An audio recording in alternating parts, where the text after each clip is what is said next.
ಅಕ್ಕ ನೋಡು. Happy birthday bro. ತೋರ್ಸು. ವಾ, ನನ್ನ ಇಷ್ಟದ ಕಲರ್. ಯಾವಾಗ್ಲೂ ಶಾಪಿಂಗ್. ನನ್ ಗೊತ್ತು ಅಮ್ಮ, ನಮ್ಮದು ಖರ್ಚು ಮಾಡೋ ವಯಸ್ಸಲ್ವಾ, ರೈಟ್? ಸೇವಿಂಗ್ ಮಾಡೋ ವಯಸ್ಸು ಕೂಡ. ನನ್ ಗೊತ್ತು ಅಪ್ಪ. ಸೇವ್ ಮಾಡಿ ಸರಿಯಾದ ಜಾಗದಲ್ಲಿ ಹೂಡಿಕೆ ಮಾಡಿ, ಮೊತ್ತದ ಮೇಲೆ ಬಡ್ಡಿ ಸಿಗುತ್ತೆ. ಅದನ್ನ ಮರು ಹೂಡಿಕೆ ಮಾಡಿದ್ರೆ ಬಡ್ಡಿ ಸಿಗ್ತಾ ಇರುತ್ತೆ. ನನ್ಗೆ ಗೊತ್ತಲ್ವಾ? RBI ಹೇಳುತ್ತೆ, ಪ್ರಾರಂಭಿಸಿ ಸರಿಯಾಗಿ, ಫೈನಾನ್ಷಿಯಲಿ ಸ್ಮಾರ್ಟ್ ಆಗಿ.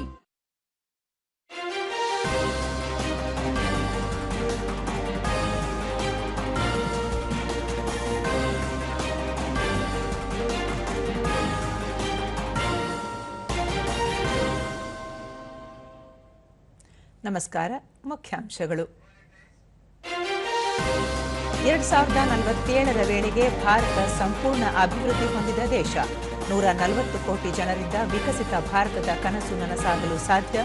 ಪ್ರಧಾನಿ ನರೇಂದ್ರ ಮೋದಿ. ದೇಶಾದ್ಯಂತ ನಾಳೆಯಿಂದ ವಿಕಸಿತ ಕೃಷಿ ಸಂಕಲ್ಪ ಅಭಿಯಾನ. ಒಡಿಶಾದ ಪುರಿಯಲ್ಲಿ ಸಚಿವ ಶಿವರಾಜ್ ಸಿಂಗ್ ಚೌಹಾಣ್ ಚಾಲನೆ. ಪ್ರಸಕ್ತ ವರ್ಷದ ಮುಂಗಾರು ಸಾಮಾನ್ಯಕ್ಕಿಂತ ಹೆಚ್ಚಳ. ಬೆಳೆ ಉತ್ಪಾದನೆ, ನೀರಾವರಿ ವ್ಯವಸ್ಥೆಗೆ ಅನುಕೂಲ.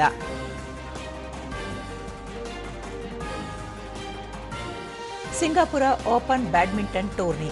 ಸಿಂಧು ಪ್ರಣಯ್ ಶುಭಾರಂಭ.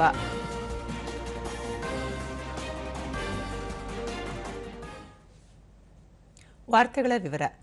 ಮುಂಬರುವ 2047ರ ವೇಳೆಗೆ ಭಾರತವನ್ನು ಸಂಪೂರ್ಣ ಅಭಿವೃದ್ಧಿ ಹೊಂದಿದ ದೇಶವನ್ನಾಗಿ ರೂಪಿಸುವ ಗುರಿ ಹೊಂದಲಾಗಿದೆ ಎಂದು ಪ್ರಧಾನಿ ನರೇಂದ್ರ ಮೋದಿ ಪುನರುಚ್ಚರಿಸಿದ್ದಾರೆ. ದೇಶದ ಪ್ರಸ್ತುತ ಸ್ಥಿತಿಯನ್ನು ಸ್ವಾತಂತ್ರ್ಯ ಚಳುವಳಿಯೊಂದಿಗೆ ಹೋಲಿಕೆ ಮಾಡಿದ ಅವರು, ಹಿಂದಿನ ತಲೆಮಾರುಗಳು 20ರಿಂದ 35 ವರ್ಷಗಳಲ್ಲಿ ವಸಾಹತುಶಾಹಿ ಆಡಳಿತಗಾರರನ್ನು ಹೊರಹಾಕಲು ಸಾಧ್ಯವಾದರೆ, ಇಂದಿನ 140 ಕೋಟಿ ನಾಗರಿಕರು ಮುಂದಿನ 25 ವರ್ಷಗಳಲ್ಲಿ ಅಭಿವೃದ್ಧಿ ಹೊಂದಿದ ಭಾರತದ ಕನಸನ್ನು ನನಸಾಗಿಸಬಹುದು ಎಂದು ಪ್ರತಿಪಾದಿಸಿದರು. ಗುಜರಾತ್ನ ಗಾಂಧಿನಗರದಲ್ಲಿ ನಿನ್ನೆ ಗುಜರಾತ್ ನಗರ ಬೆಳವಣಿಗೆಯ 20ನೇ ವರ್ಷಾಚರಣೆಯನ್ನುದ್ದೇಶಿಸಿ ಅವರು ಭಾಷಣ ಮಾಡಿದರು. ಭಾರತದ ಗಮನಾರ್ಹ ಆರ್ಥಿಕ ಏರಿಕೆಯನ್ನು ಬಿಂಬಿಸಿದ ಅವರು, ಜಾಗತಿಕ ಪ್ರತಿಸ್ಪರ್ಧಿಗಳನ್ನು ಮೀರಿಸುವ ಬಗ್ಗೆ ಹೆಮ್ಮೆ ವ್ಯಕ್ತಪಡಿಸಿದರು. ಜಾಗತಿಕ ಆರ್ಥಿಕತೆಯಲ್ಲಿ ಭಾರತ 3ನೇ ಸ್ಥಾನವನ್ನು ತಲುಪುವ ಪ್ರಯತ್ನವು ಈಗ ವೇಗವನ್ನು ಪಡೆಯುತ್ತಿದೆ ಎಂದು ಅವರು ಹೇಳಿದರು. 2036ರಲ್ಲಿ ಒಲಿಂಪಿಕ್ಸ್ ಆತಿಥ್ಯ ವಹಿಸುವ ಭಾರತದ ಮಹತ್ವಾಕಾಂಕ್ಷೆಯನ್ನು ಪುನರುಚ್ಚರಿಸಿದ ಅವರು, ಜಾಗತಿಕ ನಾಯಕತ್ವದ ಪಾತ್ರಗಳನ್ನು ತೆಗೆದುಕೊಳ್ಳಲು ದೇಶದ ಸಿದ್ಧತೆಯನ್ನು ಒತ್ತಿ ಹೇಳಿದರು.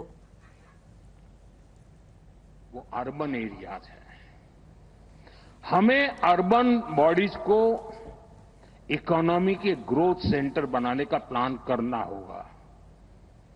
अपने आप जनसंख्या के कारण वृद्धि होती चले, ऐसे शहर नहीं हो सकते हैं. शहर आर्थिक गतिविधि के तेज तर्रार केंद्र होने चाहिए. और अब तो हमने टीयर 2, टीयर 3 सिटी पे भी बल देना चाहिए. साथ में सहृदय स्वागत है. ಇದಕ್ಕೂ ಮುನ್ನ ಗುಜರಾತ್ನ ಗಾಂಧಿನಗರದಲ್ಲಿ 5,536 ಕೋಟಿ ರೂಪಾಯಿಗಳ ವಿವಿಧ ಅಭಿವೃದ್ಧಿ ಯೋಜನೆಗಳಿಗೆ ಪ್ರಧಾನಿ ನರೇಂದ್ರ ಮೋದಿ ಚಾಲನೆ ನೀಡಿದರು. भारत की शहरी विकास गाथा में एक और स्वर्णिम अध्याय जोड़े. 2005 થી 2025 આ બે દાયકામાં ગુજરાતે શહેરી વિકાસને આપ્યા ઐતિહાસિક સ્પીડ. સ્કેલ કરીએ શહેરી વિકાસ વર્ષ 2025નું. ಕಾರ್ಯಕ್ರಮ ಉದ್ದೇಶಿಸಿ ಪ್ರಧಾನಿ, ಆಪರೇಷನ್ ಸಿಂಧೂರದ ಬಳಿಕ ಇಡೀ ದೇಶದಲ್ಲಿ ರಾಷ್ಟ್ರಭಕ್ತಿಯ ಭಾವನೆ ಜಾಗೃತಗೊಂಡಿದೆ. ದೇಶದ ಮೂಲೆ ಮೂಲೆಯಲ್ಲೂ ಭಯೋತ್ಪಾದನೆಯ ವಿರುದ್ಧದ ವಾತಾವರಣ ನಿರ್ಮಾಣವಾಗಿದೆ ಎಂದು ಹೇಳಿದರು. ದೇಶ ಸ್ವಾತಂತ್ರ್ಯಗೊಂಡ ಕೆಲವೇ ಸಮಯದಲ್ಲಿ ಕಾಶ್ಮೀರದ ನೆಲದಲ್ಲಿ ಮೊದಲ ಭಯೋತ್ಪಾದಕ ದಾಳಿ ನಡೆದಿತ್ತು. ಕಳೆದ 75 ವರ್ಷಗಳಿಂದಲೂ ಭಾರತ ಭಯೋತ್ಪಾದನೆಯನ್ನು ಎದುರಿಸುತ್ತಿದೆ. ಭಾರತದೊಂದಿಗೆ ನೇರವಾಗಿ ಯುದ್ಧ ನಡೆಸಿ ಗೆಲ್ಲಲು ಸಾಧ್ಯವಿಲ್ಲ ಎಂದು ಅರಿತ ಪಾಕಿಸ್ತಾನ ನಿರಂತರವಾಗಿ ಹಿಂಬಾಗಿಲಿನಿಂದ ಯುದ್ಧ ನಡೆಸುತ್ತಲೇ ಬಂದಿದೆ. ಭಯೋತ್ಪಾದಕರನ್ನು ಉತ್ಪಾದಿಸುತ್ತಿದೆ. ಭಾರತ ಇಷ್ಟು ವರ್ಷಗಳ ಕಾಲ ಸಾಕಷ್ಟು ಸಹಿಸಿಕೊಂಡಿದ್ದು, ಇನ್ನು ಮುಂದೆ ಯಾವುದೇ ಕಾರಣಕ್ಕೂ ಸಹಿಸಿಕೊಳ್ಳಲು ಸಾಧ್ಯವಿಲ್ಲ. ಭಯೋತ್ಪಾದನೆಯನ್ನು ದೇಶದಿಂದ ನಿರ್ಮೂಲನೆ ಮಾಡಲಾಗುವುದು ಎಂದು ತಿಳಿಸಿದರು. ಆಪರೇಷನ್ ಸಿಂಧೂರ್ ಮೂಲಕ ಪಾಕಿಸ್ತಾನದ 9 ಭಯೋತ್ಪಾದನಾ ತಾಣಗಳನ್ನು ಕೇವಲ 22 ನಿಮಿಷಗಳಲ್ಲಿ ಧ್ವಂಸಗೊಳಿಸಲಾಗಿದೆ. ದಾಳಿಯಲ್ಲಿ ಸಾವಿಗೀಡಾದ ಭಯೋತ್ಪಾದಕರಿಗೆ ಪಾಕಿಸ್ತಾನ ರಾಷ್ಟ್ರ ಗೌರವ ನೀಡಿತ್ತು. ಪಾಕಿಸ್ತಾನ ಛಾಯಾ ಸಮರ ನಡೆಸುತ್ತಿಲ್ಲ. ಭಯೋತ್ಪಾದನೆ ಅವರ ಯುದ್ಧದ ಮಾದರಿಯಾಗಿದೆ. ಭಾರತ ವೀರಭೂಮಿಯಾಗಿದ್ದು ತಕ್ಕ ಪ್ರತ್ಯುತ್ತರ ನೀಡಲಾಗಿದೆ ಎಂದು ಹೇಳಿದರು. तो उसका जवाब भी वैसे ही मिलेगा. अभी तो हमने कहा है कि हमने इसको एबेंस में रखा है, वहां पसीना छूट रहा है और हमने डैम थोड़े खोल करके सफाई शुरू की. जो कूड़ा कचरा था वो निकाल रहे हैं. इतने से वहां फ्लड आ जाता है.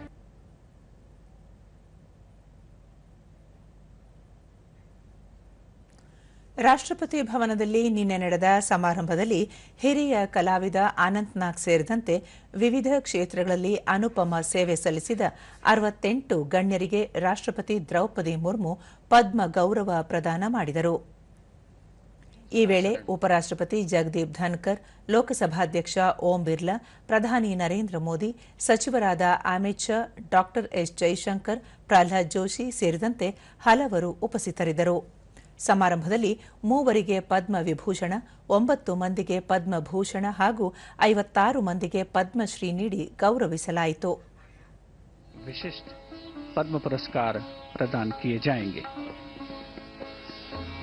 पद्म और फुटबॉल के जाने माने खिलाड़ी रहे, उन्हें भी पद्मश्री के लिए खिलाड़ी के तौर पर भी सक्रिय रहे हैं. वे भी गणतंत्र मंडप में उपस्थित. लोक कार्य ಸುಪ್ರೀಂ ಕೋರ್ಟ್ನ ನಿವೃತ್ತ ನ್ಯಾಯಮೂರ್ತಿ ಜೆಎಸ್ उनके ಖೇಹರ್, पौत्र श्री सहान ಕುಮುದಿನಿ ಲಾಖಿಯಾ, गायन उनके पुत्र ಡಾ ಶಾರದಾ ಸಿನ್ಹಾ ಅವರಿಗೆ ಪದ್ಮ ವಿಭೂಷಣ ಗೌರವ ನೀಡಿ ಗೌರವಿಸಲಾಯಿತು.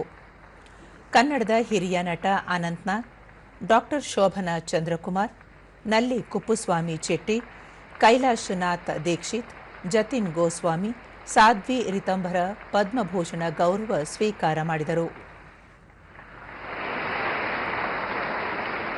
एवं उद्योग, विज्ञान,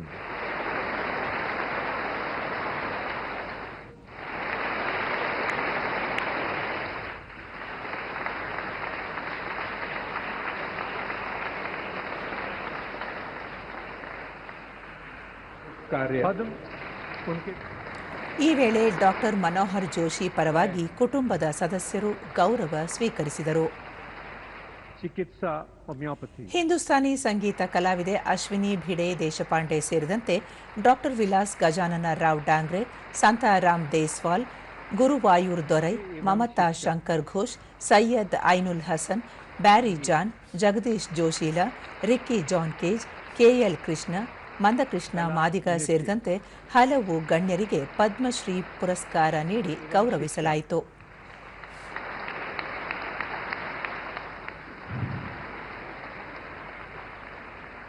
साहित्य एवं शिक्षा,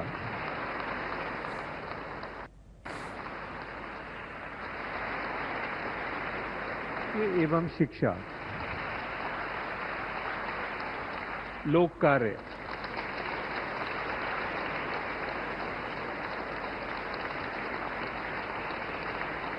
दुकांत महंत,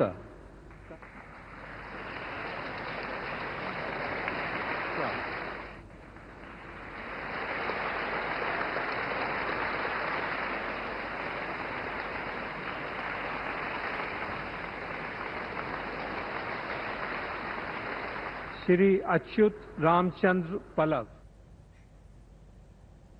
ಉಪರಾಷ್ಟ್ರಪತಿ ಜಗದೀಪ್ ಧನ್ಕರ್ ನಾಳೆ ಮುಂಬೈಗೆ 1 ದಿನದ ಪ್ರವಾಸ ಕೈಗೊಳ್ಳಲಿದ್ದಾರೆ. ಈ ಭೇಟಿಯ ವೇಳೆ ಅವರು ಮುಂಬೈನ ಇಂಟರ್ನ್ಯಾಷನಲ್ ಇನ್ಸ್ಟಿಟ್ಯೂಟ್ ಫಾರ್ ಪಾಪ್ಯುಲೇಷನ್ ಸೈನ್ಸ್ನ 65 ಮತ್ತು 66ನೇ ಘಟಿಕೋತ್ಸವ ಸಮಾರಂಭದ ಅಧ್ಯಕ್ಷತೆ ವಹಿಸಲಿದ್ದಾರೆ. ದೇಶಾದ್ಯಂತ ನಾಳೆಯಿಂದ ವಿಕಸಿತ ಕೃಷಿ ಸಂಕಲ್ಪ ಅಭಿಯಾನವನ್ನು ಪ್ರಾರಂಭಿಸಲು ಎಲ್ಲ ಸಿದ್ಧತೆಗಳು ಅಂತಿಮಗೊಂಡಿವೆ. ಕೇಂದ್ರ ಕೃಷಿ ಮತ್ತು ರೈತರ ಕಲ್ಯಾಣ ಸಚಿವ ಶಿವರಾಜ್ ಸಿಂಗ್ ಚೌಹಾಣ್ ಅವರ ಉಪಸ್ಥಿತಿಯಲ್ಲಿ ಒಡಿಶಾದ ಪುರಿಯಿಂದ ಈ ಅಭಿಯಾನಕ್ಕೆ ಚಾಲನೆ ನೀಡಲಾಗುತ್ತದೆ. ಈ ಅಭಿಯಾನವು ಮುಂದಿನ ತಿಂಗಳು 12ರವರೆಗೆ ಮುಂದುವರಿಯುತ್ತದೆ ಮತ್ತು 700ಕ್ಕೂ ಹೆಚ್ಚು ಜಿಲ್ಲೆಗಳನ್ನು ಒಳಗೊಳ್ಳಲಿವೆ. ಈ ವಿಸ್ತಾರವಾದ 15 ದಿನಗಳಲ್ಲಿ ಸಚಿವರು ಸುಮಾರು 20 ರಾಜ್ಯಗಳಿಗೆ ಪ್ರಯಾಣಿಸಲಿದ್ದು, ರೈತರು ವಿಜ್ಞಾನಿಗಳೊಂದಿಗೆ ನೇರ ಸಂವಾದದಲ್ಲಿ ತೊಡಗುವಂತೆ ಪ್ರೇರೇಪಿಸಲಿದ್ದಾರೆ ಎಂದು ಕೃಷಿ ಮತ್ತು ರೈತರ ಕಲ್ಯಾಣ ಸಚಿವಾಲಯ ಹೇಳಿಕೆಯಲ್ಲಿ ತಿಳಿಸಿದೆ. ಜಮ್ಮು, ರಾಜಸ್ಥಾನ, ಗುಜರಾತ್, ಉತ್ತರ ಪ್ರದೇಶ, ಬಿಹಾರ, ಮಹಾರಾಷ್ಟ್ರ, ಹರಿಯಾಣ, ಪಂಜಾಬ್, ಉತ್ತರಾಖಂಡ್, ಅಸ್ಸಾಂ, ಮೇಘಾಲಯ, ಕರ್ನಾಟಕ, ತಮಿಳುನಾಡು, ತೆಲಂಗಾಣ, ಆಂಧ್ರಪ್ರದೇಶ, ಮಧ್ಯಪ್ರದೇಶ, ದೆಹಲಿ ಮತ್ತು ಛತ್ತೀಸ್ಗಢ ರಾಜ್ಯಗಳಲ್ಲಿ ಸಚಿವರು ಪ್ರವಾಸ ಕೈಗೊಳ್ಳಲಿದ್ದಾರೆ. ವಿವಿಧ ಪ್ರದೇಶಗಳಿಗೆ ನಿರ್ದಿಷ್ಟವಾದ ಪ್ರಮುಖ ಮುಂಗಾರು ಬೆಳೆಗಳಿಗೆ ಆಧುನಿಕ ತಂತ್ರಜ್ಞಾನಗಳ ಬಗ್ಗೆ ರೈತರಿಗೆ ಶಿಕ್ಷಣ ನೀಡುವುದು ಮತ್ತು ಪ್ರಯೋಜನಕಾರಿ ಸರ್ಕಾರಿ ಯೋಜನೆಗಳು ಮತ್ತು ನೀತಿಗಳ ಬಗ್ಗೆ ಜಾಗೃತಿ ಮೂಡಿಸುವುದು ಈ ಅಭಿಯಾನದ ಉದ್ದೇಶವಾಗಿದೆ. ಅಭಿಯಾನದ ಅಡಿಯಲ್ಲಿ ತಂಡಗಳು ಬೆಳೆ ಆಯ್ಕೆ ಮತ್ತು ಸಮತೋಲಿತ ರಸಗೊಬ್ಬರ ಬಳಕೆಗಾಗಿ ಮಣ್ಣಿನ ಆರೋಗ್ಯ ಕಾರ್ಡ್ಗಳನ್ನು ಬಳಸುವ ಬಗ್ಗೆ ರೈತರಿಗೆ ಮಾರ್ಗದರ್ಶನ ನೀಡುತ್ತವೆ ಮತ್ತು ರೈತರ ನೇತೃತ್ವದ ಆವಿಷ್ಕಾರಗಳನ್ನು ಅರ್ಥ ಮಾಡಿಕೊಳ್ಳಲು ಪ್ರತಿಕ್ರಿಯೆಗಳನ್ನು ಸಂಗ್ರಹಿಸುತ್ತವೆ ಮತ್ತು ಅದಕ್ಕೆ ಅನುಗುಣವಾಗಿ ಸಂಶೋಧನಾ ನಿರ್ದೇಶನಗಳನ್ನು ನಿರ್ದೇಶಿಸುತ್ತವೆ. उत्पादन की लागत घटाइए और मिलकर बढ़ाइए विकसित खेती की ओर मजबूत कदम, क्योंकि जब खेती विकसित होगी तभी साकार होगा विकसित भारत का सपना. जय जवान, जय किसान, जय विज्ञान, जय अनुसंधान. ಭಯೋತ್ಪಾದನೆ ಯಾವುದೇ ರೂಪದಲ್ಲಿದ್ದರೂ ನಾಗರಿಕತೆ ಮತ್ತು ಮಾನವ ಅಭಿವೃದ್ಧಿಗೆ ದೊಡ್ಡ ಬೆದರಿಕೆಯಾಗಿದೆ ಎಂದು ಲೋಕಸಭಾ ಸ್ಪೀಕರ್ ಓಂ ಬಿರ್ಲಾ ಹೇಳಿದ್ದಾರೆ. ಉಪಸ್ಪೀಕರ್ ಮತ್ತು ಶ್ರೀಲಂಕಾ ಸಂಸತ್ತಿನ ಸಮಿತಿಗಳ ಅಧ್ಯಕ್ಷ ಡಾ ರಿಜ್ವಿ ಸಾಲಿಹ್ ನೇತೃತ್ವದ ಶ್ರೀಲಂಕಾ ಸಂಸದೀಯ ನಿಯೋಗದೊಂದಿಗಿನ ದ್ವಿಪಕ್ಷೀಯ ಸಭೆಯಲ್ಲಿ ಓಂ ಬಿರ್ಲಾ ಅವರು ಈ ಹೇಳಿಕೆ ನೀಡಿದ್ದಾರೆ. ಭಯೋತ್ಪಾದನೆ ವಿರುದ್ಧದ ಹೋರಾಟದಲ್ಲಿ ಎಲ್ಲ ದೇಶಗಳು ಒಂದೇ ಕಾರ್ಯತಂತ್ರದೊಂದಿಗೆ ಒಟ್ಟಾಗಿ ನಿಲ್ಲುತ್ತವೆ. ಭಯೋತ್ಪಾದನೆ ವಿರುದ್ಧದ ಭಾರತದ ಹೋರಾಟಕ್ಕೆ ಒಗ್ಗಟ್ಟನ್ನು ವ್ಯಕ್ತಪಡಿಸಿದ್ದಕ್ಕಾಗಿ ಲೋಕಸಭಾ ಸ್ಪೀಕರ್ ಶ್ರೀಲಂಕಾ ಸಂಸದೀಯ ನಿಯೋಗಕ್ಕೆ ಧನ್ಯವಾದ ಅರ್ಪಿಸಿದರು. ಭಾರತ ಮತ್ತು ಶ್ರೀಲಂಕಾ ನಡುವಿನ ಸ್ನೇಹವು ಹಂಚಿಕೊಂಡ ಸಾಂಸ್ಕೃತಿಕ, ಆಧ್ಯಾತ್ಮಿಕ ಮತ್ತು ನಾಗರಿಕ ಮೌಲ್ಯಗಳನ್ನು ಆಧರಿಸಿದೆ ಎಂದು ಒತ್ತಿ ಹೇಳಿದ ಓಂ ಬಿರ್ಲಾ ಅವರು, ಸಾಮಾನ್ಯ ಬೌದ್ಧ ಪರಂಪರೆಯು 2 ರಾಷ್ಟ್ರಗಳನ್ನು ಸಂಪರ್ಕಿಸುತ್ತದೆ ಎಂದು ಹೇಳಿದರು. ಇದೇ ವೇಳೆ ಡಾ ರಿಜ್ವಿ ಸಾಲೆಹ್ ಶ್ರೀಲಂಕಾ ನಿಯೋಗಕ್ಕೆ ನೀಡಿದ ಆತಿಥ್ಯಕ್ಕಾಗಿ ಓಂ ಬಿರ್ಲಾ ಅವರಿಗೆ ಧನ್ಯವಾದ ಅರ್ಪಿಸಿದರು. ಭಾರತ ಮತ್ತು ಶ್ರೀಲಂಕಾ ಎರಡೂ ಶತಮಾನಗಳನ್ನು ಹಿಂದಿನ ನಿಕಟ ಐತಿಹಾಸಿಕ, ಸಾಂಸ್ಕೃತಿಕ ಮತ್ತು ನಾಗರಿಕ ಸಂಬಂಧಗಳನ್ನು ಹೊಂದಿದೆ ಎಂದು ಅವರು ತಿಳಿಸಿದರು.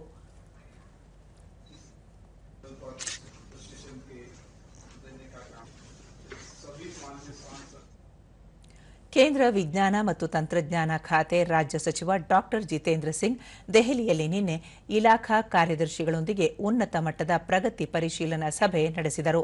ಸಭೆಯಲ್ಲಿ 2 ಆಸನಗಳ ಎಲೆಕ್ಟ್ರಿಕ್ ತರಬೇತು ವಿಮಾನ ಇ-ಹಂಸವನ್ನು ಅಭಿವೃದ್ಧಿಪಡಿಸುವ ಕುರಿತಂತೆ ವಿಸ್ತೃತ ಚರ್ಚೆ ನಡೆಯಿತು.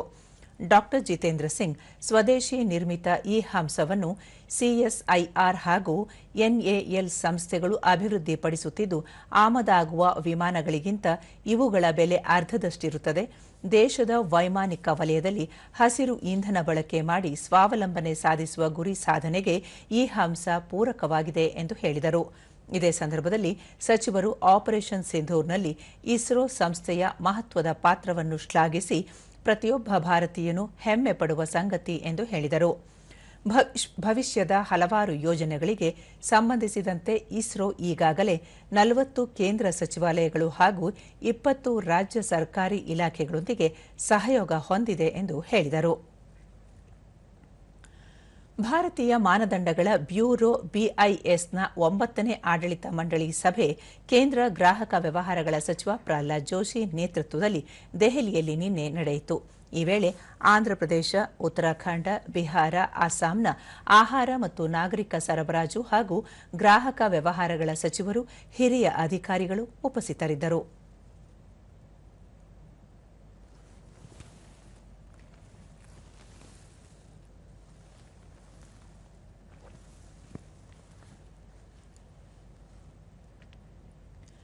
ಬಳಿಕ ಪ್ರಹ್ಲಾದ್ ಜೋಶಿ ದೇಶದಲ್ಲಿ ಪ್ರಸ್ತುತ 371 ಜಿಲ್ಲೆಗಳು ಬಿಐಎಸ್ ಸೌಲಭ್ಯ ಹೊಂದಿದ್ದು ಪ್ರತಿ ಜಿಲ್ಲೆಗೂ ಇದನ್ನು ವಿಸ್ತರಿಸಲು ಪ್ರಯತ್ನ ನಡೆಯುತ್ತಿದೆ. ಪ್ರಧಾನಿ ನರೇಂದ್ರ ಮೋದಿ ಅವರ ನೇತೃತ್ವದ ಸರ್ಕಾರ 2014ರಲ್ಲಿ ಅಧಿಕಾರಕ್ಕೆ ಬಂದ ವೇಳೆ 14 ಗುಣಮಟ್ಟದ ನಿಯಂತ್ರಣ ಆದೇಶಗಳಿದ್ದವು. ನಂತರ 10 ವರ್ಷಗಳಲ್ಲಿ 769 ಉತ್ಪನ್ನಗಳ ಪೈಕಿ 119ಕ್ಕೂ ಹೆಚ್ಚು ಗುಣಮಟ್ಟ ನಿಯಂತ್ರಣ ಆದೇಶಗಳಿವೆ ಎಂದು ಹೇಳಿದರು. ಕಳೆದ ವರ್ಷ 25,000 ಉತ್ಪನ್ನಗಳ ಪರೀಕ್ಷೆ ನಡೆಸಲಾಗಿದೆ. ದೇಶಾದ್ಯಂತ ಪರೀಕ್ಷಾ ಪ್ರಯೋಗಾಲಯಗಳ ಸಂಖ್ಯೆಯನ್ನು ಹೆಚ್ಚಿಸಲಾಗಿದೆ ಎಂದು ತಿಳಿಸಿದರು. कई ऐसे प्रोडक्ट भारत में भी बनते थे, बाहर से भी आते थे low quality product, so that in 2014 only 14 QCO was there. दुनिया में सभी जगह अपने अपने देश में QCO बढ़ाता है क्योंकि अपने स्टैंडर्ड एक्सेप्ट हो जाना चाहिए और स्टैंडर्ड क्वालिटी रहना चाहिए. इसके कारण only 14 QCOs are there. Today in 2025 from 14 to 119 QCOs with 769 products. This is the achievement of India. 23,000 standards. All these standards, these are 94% of the Indian standards जो है वो दुनिया के जो स्टैंडर्ड है, ISO का स्टैंडर्ड है या IEC का स्टैंडर्ड है, इलेक्ट्रॉनिक रिलेटेड जो हो इसको IEC बोलता है, ये दोनों स्टैंडर्ड्स पर दे आर हार्मोनाइज्ड, मीन्स वही स्टैंडर्ड का भारत में भी हम बनाते हैं. तो भारत का प्रोडक्ट, भारत का स्टैंडर्ड आज ऑलमोस्ट यूनिवर्सल स्टैंडर्ड हो गया है. ರಾಜ್ಯದಲ್ಲಿ ಜನೌಷಧಿ ಕೇಂದ್ರಗಳನ್ನು ಮುಚ್ಚುವ ಆದೇಶವನ್ನು ರಾಜ್ಯ ಸರ್ಕಾರ ಹಿಂಪಡೆಯಬೇಕು ಎಂದು ಕೇಂದ್ರ ಜಲಶಕ್ತಿ ಹಾಗೂ ರೈಲ್ವೆ ಖಾತೆ ರಾಜ್ಯ ಸಚಿವ ವಿ ಸೋಮಣ್ಣ ರಾಜ್ಯ ಸರ್ಕಾರಕ್ಕೆ ಮನವಿ ಮಾಡಿದ್ದಾರೆ. ಈ ಕುರಿತು ಮುಖ್ಯಮಂತ್ರಿ ಸಿದ್ದರಾಮಯ್ಯ ಅವರಿಗೆ ಪತ್ರ ಬರೆದಿರುವ ಅವರು ಈಗಾಗಲೇ ಚಾಲ್ತಿಯಲ್ಲಿರುವ ಪರವಾನಗಿಯನ್ನು ಮುಂದುವರೆಸುವ ಮೂಲಕ ಬಡವರ ಪರವಾಗಿ ನಿಲ್ಲುವುದು ಅಗತ್ಯವಾಗಿದೆ ಎಂದು ತಿಳಿಸಿದ್ದಾರೆ. ಪ್ರಧಾನಮಂತ್ರಿ ಜನೌಷಧಿ ಯೋಜನೆಯನ್ನು ಪ್ರಧಾನಿ ನರೇಂದ್ರ ಮೋದಿ ಅವರು ದೇಶದ ಬಡ, ಕೆಳವರ್ಗ ಹಾಗೂ ಮಧ್ಯಮ ವರ್ಗದ ಜನರಿಗೆ ಅನುಕೂಲ ಮಾಡಿಕೊಡುವ ನಿಟ್ಟಿನಲ್ಲಿ ಜಾರಿ ಮಾಡಿದ್ದಾರೆ. ಆದರೆ ರಾಜ್ಯ ಸರ್ಕಾರ ಜನೌಷಧಿ ಕೇಂದ್ರಗಳನ್ನು ಮುಚ್ಚುವ ತೀರ್ಮಾನ ಕೈಗೊಂಡಿರುವ ಕ್ರಮ ಸರಿಯಲ್ಲ ಎಂದು ಹೇಳಿದ್ದಾರೆ. ಕನ್ನಡ ನೆಲ, ಜಲ, ಭಾಷೆಯ ರಕ್ಷಣೆ ವಿಚಾರದಲ್ಲಿ ಯಾವುದೇ ರಾಜಿ ಇಲ್ಲ ಎಂದು ಮುಖ್ಯಮಂತ್ರಿ ಸಿದ್ದರಾಮಯ್ಯ ಹೇಳಿದ್ದಾರೆ.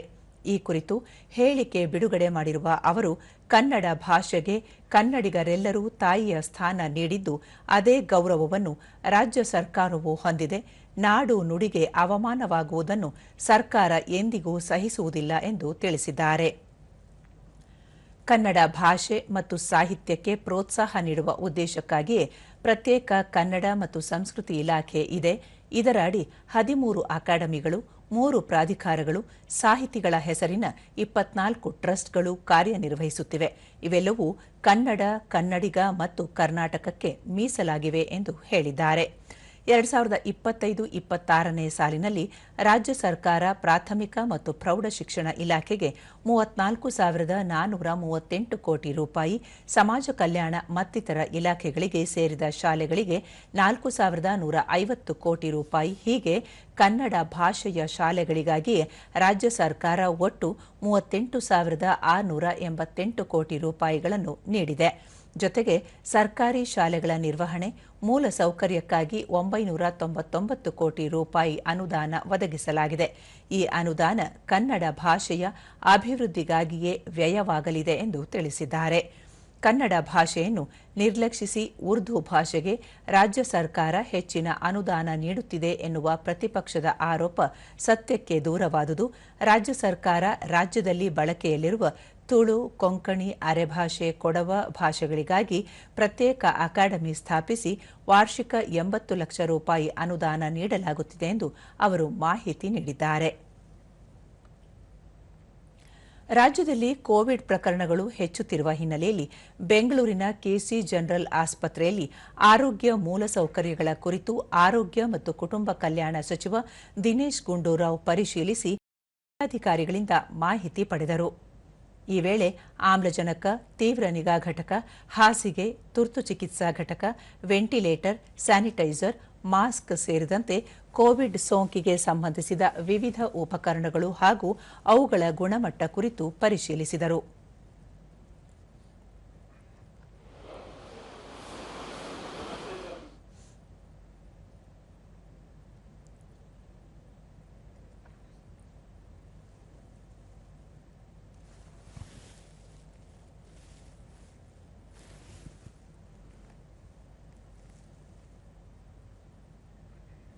ಬಳಿಕ ದೂರದರ್ಶನದೊಂದಿಗೆ ರಾಜ್ಯದಲ್ಲಿ ಕೋವಿಡ್ ಸೋಂಕು ಹೆಚ್ಚಾಗುತ್ತಿದ್ದು, ಈ ಹಿನ್ನೆಲೆಯಲ್ಲಿ ರಾಜ್ಯ ಸರ್ಕಾರದ ವತಿಯಿಂದ ಅಗತ್ಯ ಮುನ್ನೆಚ್ಚರಿಕೆ ಕ್ರಮ ಕೈಗೊಳ್ಳಲಾಗಿದ್ದು, ಜನರು ಆತಂಕ ಪಡುವ ಅಗತ್ಯವಿಲ್ಲ.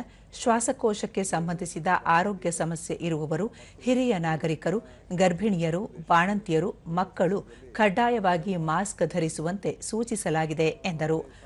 ಶೀತ, ಕೆಮ್ಮು, ನೆಗಡಿ, ಜ್ವರ ಇರುವ ಮಕ್ಕಳನ್ನು ಶಾಲೆಗೆ ಕಳುಹಿಸದಂತೆ ಪೋಷಕರು ಎಚ್ಚರಿಕೆ ವಹಿಸಬೇಕು ಎಂದು ಹೇಳಿದರು.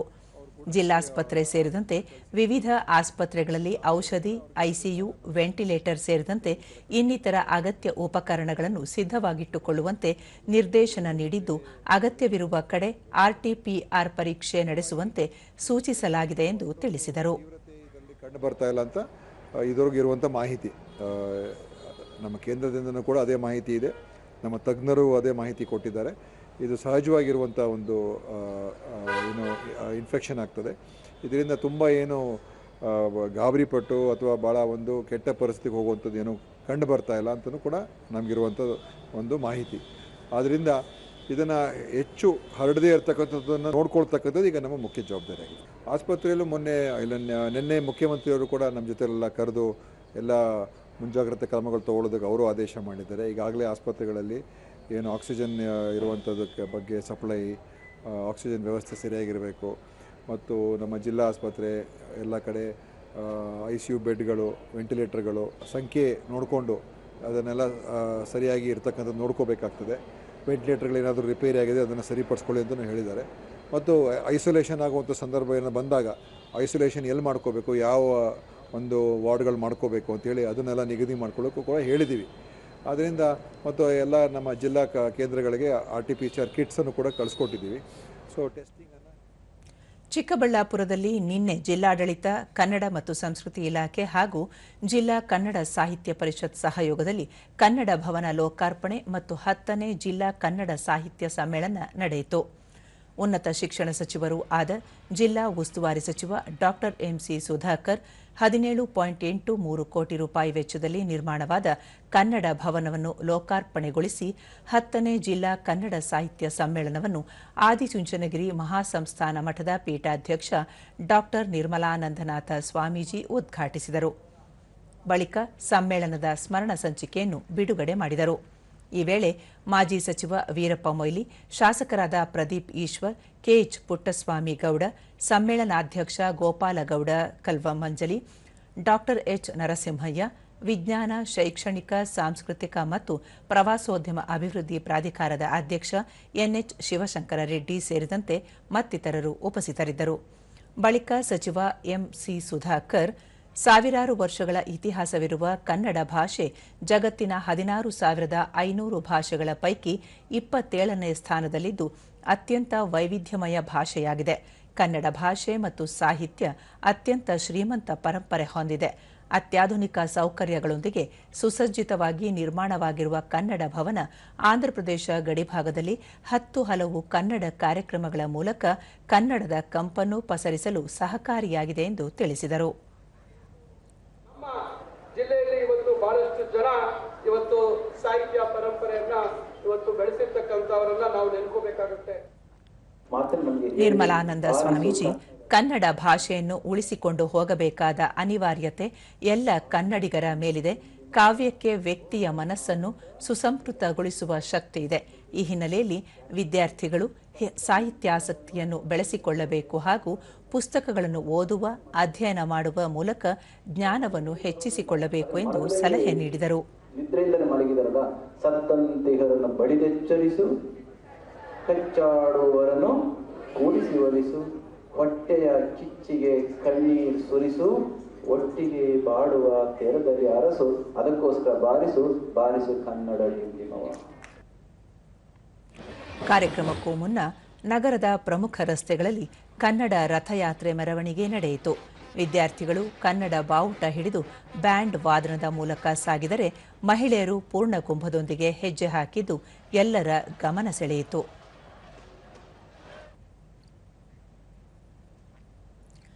ಪ್ರಸಕ್ತ ವರ್ಷ ಮುಂಗಾರು ಋತುವಿನಲ್ಲಿ ದೇಶಾದ್ಯಂತ ಮಳೆ ಸಾಮಾನ್ಯಕ್ಕಿಂತ ಹೆಚ್ಚಾಗುವ ಸಾಧ್ಯತೆ ಇದೆ ಎಂದು ಭಾರತ ಹವಾಮಾನ ಇಲಾಖೆ ತಿಳಿಸಿದೆ. ಮುಂಗಾರು ಮುನ್ಸೂಚನೆಯು ಬೆಳೆ ಉತ್ಪಾದನೆಯನ್ನು ಹೆಚ್ಚಿಸುವುದಲ್ಲದೆ ನೀರಾವರಿ ವ್ಯವಸ್ಥೆಗಳ ಮೇಲಿನ ಒತ್ತಡವನ್ನು ತಗ್ಗಿಸುತ್ತದೆ ಮತ್ತು ಗ್ರಾಮೀಣ ಜೀವನೋಪಾಯವನ್ನು ಬೆಂಬಲಿಸುತ್ತದೆ ಎಂದು ನಿರೀಕ್ಷಿಸಲಾಗಿದೆ. ಈ ವರ್ಷದ ಆರಂಭದಲ್ಲಿ ಮಾನ್ಸೂನ್ ಪ್ರಾರಂಭವಾಗಿದ್ದು, ಮುಂದಿನ ತಿಂಗಳಲ್ಲಿ ವಾಯುವ್ಯ ಭಾರತದ ಕೆಲವು ಭಾಗಗಳಲ್ಲಿ ಮಳೆ ನಿರೀಕ್ಷಿಸಲಾಗಿದೆ. ದಕ್ಷಿಣ ಪರ್ಯಾಯ ದ್ವೀಪದಲ್ಲಿ ಮಾತ್ರವಲ್ಲದೆ ಮಧ್ಯ ಭಾರತದಲ್ಲಿಯೂ ಸಾಮಾನ್ಯಕ್ಕಿಂತ ಹೆಚ್ಚಿನ ಮಳೆಯಾಗುವ ನಿರೀಕ್ಷೆ ಇದೆ. ವಾಯುವ್ಯ ಭಾರತದಲ್ಲಿ ಸಾಮಾನ್ಯ ಮಳೆಯಾಗುವ ನಿರೀಕ್ಷೆ ಇದ್ದರೆ, ಈಶಾನ್ಯ ಭಾರತದಲ್ಲಿ ಸಾಮಾನ್ಯಕ್ಕಿಂತ ಕಡಿಮೆ ಮಳೆಯಾಗುವ ಸಾಧ್ಯತೆ ಇದೆ. ಜೂನ್ 5ರಿಂದ ಸೆಪ್ಟೆಂಬರ್ 30ರವರೆಗೆ ದೇಶದಲ್ಲಿ ಮಳೆಯೂ ಸಾಮಾನ್ಯಕ್ಕಿಂತ ಹೆಚ್ಚಾಗಲಿದೆ ಎಂದು ಇಲಾಖೆ ತಿಳಿಸಿದೆ. ಆದಾಯ ತೆರಿಗೆ ರಿಟರ್ನ್ ಸಲ್ಲಿಸುವ ಅವಧಿಯನ್ನು ಜುಲೈ 31ರಿಂದ ಸೆಪ್ಟೆಂಬರ್ 15ರವರೆಗೆ ವಿಸ್ತರಿಸಲಾಗಿದೆ. ಈ ಕುರಿತು ಹೇಳಿಕೆ ಬಿಡುಗಡೆ ಮಾಡಿರುವ ಕೇಂದ್ರೀಯ ನೇರ ತೆರಿಗೆ ಮಂಡಳಿ 2025-26ನೇ ಸಾಲಿನ ಆದಾಯ ತೆರಿಗೆ ರಿಟರ್ನ್ ಸಲ್ಲಿಸುವ ಸಮಯವನ್ನು ವಿಸ್ತರಿಸಲಾಗಿದ್ದು, ತೆರಿಗೆದಾರರಲ್ಲಿ ಉಂಟಾದ ಕಳವಳವನ್ನು ದೂರ ಮಾಡುವ ನಿಟ್ಟಿನಲ್ಲಿ ಈ ಕ್ರಮ ಕೈಗೊಳ್ಳಲಾಗಿದೆ. ಇದರಿಂದ ಪಾರದರ್ಶಕತೆ ಮತ್ತು ನಿಖರ ಆದಾಯ ತೆರಿಗೆ ಮಾಹಿತಿ ಸಲ್ಲಿಕೆಗೂ ಸಹಕಾರಿಯಾಗಲಿದೆ ಎಂದು ಹೇಳಿದೆ. ಇದರ ಜೊತೆಗೆ ಮೇ 31ರೊಳಗೆ ಸಲ್ಲಿಸಬೇಕಾಗಿರುವ ಟಿಡಿಎಸ್ ಮಾಹಿತಿಯ ಅವಧಿಯನ್ನು ಜೂನ್ ಮೊದಲ ವಾರದವರೆಗೂ ವಿಸ್ತರಿಸಲಾಗಿದೆ. ಇದರಿಂದ ತೆರಿಗೆ ಪಾವತಿದಾರರಿಗೆ ಮತ್ತಷ್ಟು ಅನುಕೂಲವಾಗಲಿದೆ ಎಂದು ತಿಳಿಸಿದೆ. 2 ಬಾರಿಯ ಒಲಿಂಪಿಕ್ ಪದಕ ವಿಜೇತೆ ಪಿವಿ ಸಿಂಧು ಮತ್ತು ಎಚ್ಎಸ್ ಪ್ರಣಯ್ ಸಿಂಗಾಪುರದ ಓಪನ್ ಬ್ಯಾಡ್ಮಿಂಟನ್ ಟೂರ್ನಿಯ ಸಿಂಗಲ್ಸ್ ವಿಭಾಗದಲ್ಲಿ ಶುಭಾರಂಭ ಮಾಡಿದ್ದಾರೆ. ನಿನ್ನೆ ನಡೆದ ಪುರುಷರ ಸಿಂಗಲ್ಸ್ ವಿಭಾಗದ ಆರಂಭಿಕ ಪಂದ್ಯದಲ್ಲಿ ಪ್ರಣಯ್ ಡೆನ್ಮಾರ್ಕ್ನ ರಾಸ್ಮಸ್ ಗೆಮ್ಕೆ ಅವರನ್ನು ಸೋಲಿಸಿ 2ನೇ ಸುತ್ತಿಗೆ ಮುನ್ನಡೆದರು. ಇಂದು ನಡೆಯಲಿರುವ 2ನೇ ಸುತ್ತಿನಲ್ಲಿ ಪ್ರಣಯ್ ಫ್ರಾನ್ಸ್ನ ಕ್ರಿಸ್ಟೋಫ್ ಪ್ರೊಪೋವ್ ಅವರನ್ನು ಎದುರಿಸಲಿದ್ದಾರೆ. ಹಿಂದಿನ ಟೂರ್ನಿಗಳಲ್ಲಿ ಆರಂಭಿಕದಲ್ಲೇ ಮುಗ್ಗರಿಸಿದ ಸಿಂಧು ಕೆನಡಾದ ವೆನ್ ಯು ಜಾಂಗ್ ವಿರುದ್ಧ ಜಯಗಳಿಸಿದರು. ಸಿಂಧು ಮುಂದಿನ ಸುತ್ತಿನಲ್ಲಿ ಟೋಕಿಯೋ ಒಲಿಂಪಿಕ್ಸ್ ಚಿನ್ನದ ಪದಕ ವಿಜೇತೆ ಚೈನಾದ ಜೆನ್ ಯು ಫಿ ಅವರ ಕಠಿಣ ಸವಾಲನ್ನು ಎದುರಿಸಲಿದ್ದಾರೆ. ಈಗ ಇಂದಿನ ಪತ್ರಿಕೆಗಳ ಇಣುಕು ನೋಟ. ನಟ ಅನಂತ್ ನಾಗ್ ಸೇರಿ 68 ಸಾಧಕರಿಗೆ ಪದ್ಮ ಪ್ರಶಸ್ತಿ ಪ್ರದಾನ. ಕರ್ನಾಟಕದ 6 ಮಂದಿಗೆ ಪ್ರಶಸ್ತಿ ಪ್ರದಾನ. ಹೈಕೋರ್ಟ್ ಸಿಜೆಐ ಆಗಿದ್ದ ನ್ಯಾಯಮೂರ್ತಿ ಖೇಹರ್ ಪ್ರಶಸ್ತಿ ಸ್ವೀಕರಿಸಿದ ಇತರರು.